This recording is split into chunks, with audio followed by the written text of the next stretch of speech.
This is December 5th, one of the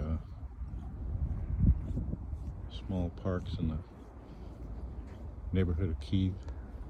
This one is particularly favored by dog owners and dog walkers. So we'll see if we get any doggy visits while recording this.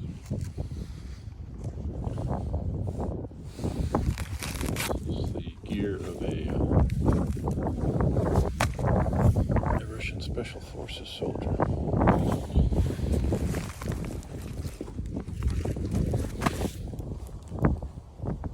Vest.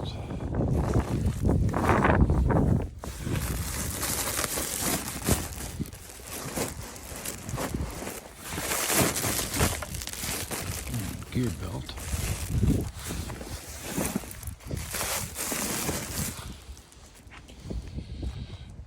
The vest has pouches for armor, protective armor, front and back. And I do not know. Here it is.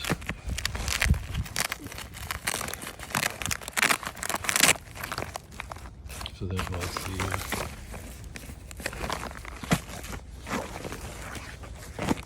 protective armor, and I don't know if this guy had any armor. I know it wouldn't have done him any good because he bought it on the outskirts of fighting around Kiev. He was in just outside of Bucha. And he took a bullet to the head. But a friend saved this gear for me. So I don't know if he had body armor.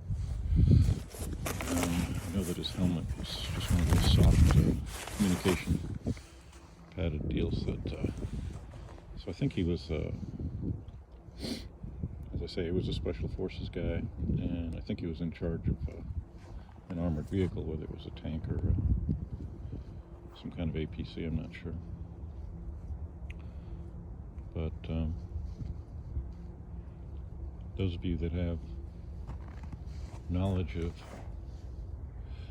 the gear and everything that was to be used, the belt was to be used for. I mean, I'm going to believe that there were extra clips,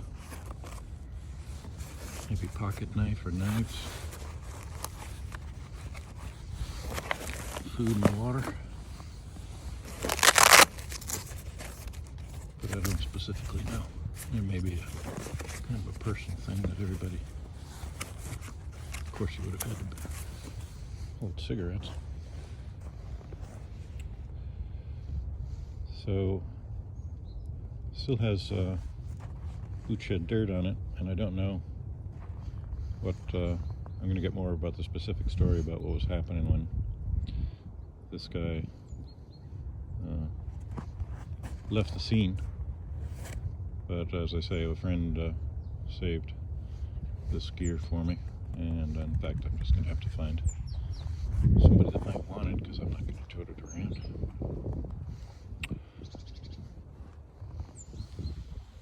So there's been a lot of speculation about the upcoming winter campaign and who that favors.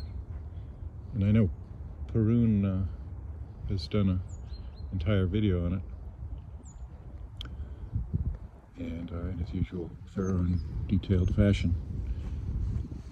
I haven't seen it yet, but in a brief way, summarize my own thoughts. Which is that if you're going to be freezing your butt off in a trench in the wintertime, the side that's going to be better motivated and better prepared and better equipped is the side that's far better positioned to do well under winter conditions. And so I think the winter clearly favors the Ukrainians. I happen to know that I met a Bakhmut defender, and he was in good condition after 4 months of dealing with the trenches of trench warfare of Bakhmut and their positions. They have the other thing about the Ukrainian defenders is they get a break. I met him in the Kiev train station, and so they get several days off each month. And sometimes they have heated positions, and even if they don't in their trenches, I know that they can warm up and get reasonable food. So, in the contrast of the Russians, I'm virtually certain that the Russian conscripts just thrown into these defensive, these attacks or these offensive battles, or even if they're defending trenches, they don't get a break, and quite often they're ill-equipped to face winter conditions and possibly not getting good food. So under those conditions, people can get sick in a hurry. I mean, if you're lying on frozen ground, like right now, temperature in Fahrenheit's about 10, probably about 20 Fahrenheit, about 10 below or thereabouts centigrade. And if you have to try and make some kind of bed on frozen ground, you're going to get sick real fast within days. So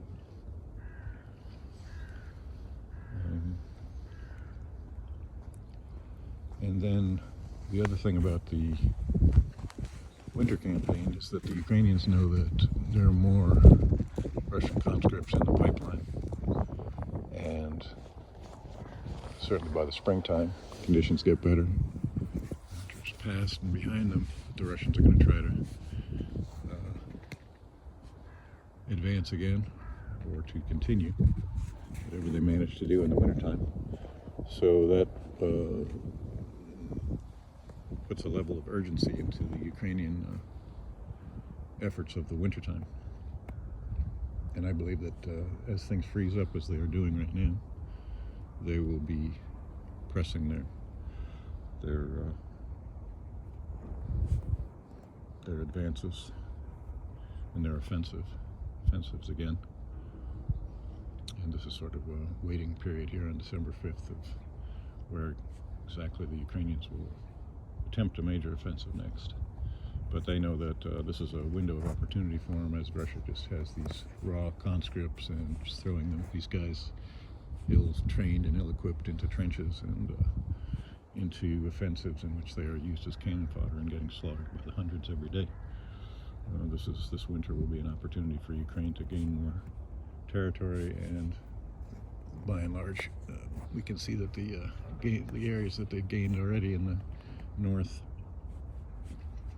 outside of Kharkiv, and in the south, including Kherson City and everything west of the Dnieper River, they're not giving it back.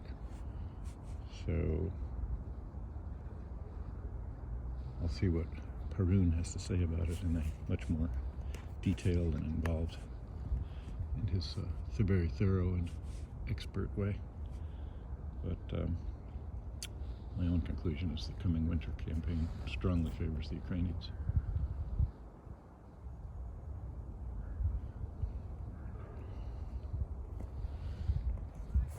If you want to have comments about the Russian gear here, feel free. I'm as interested to learn more as anybody else, and I will be finding out the details about his final battle on the outskirts of Kiev in March. Borsal, just outside of Bucha.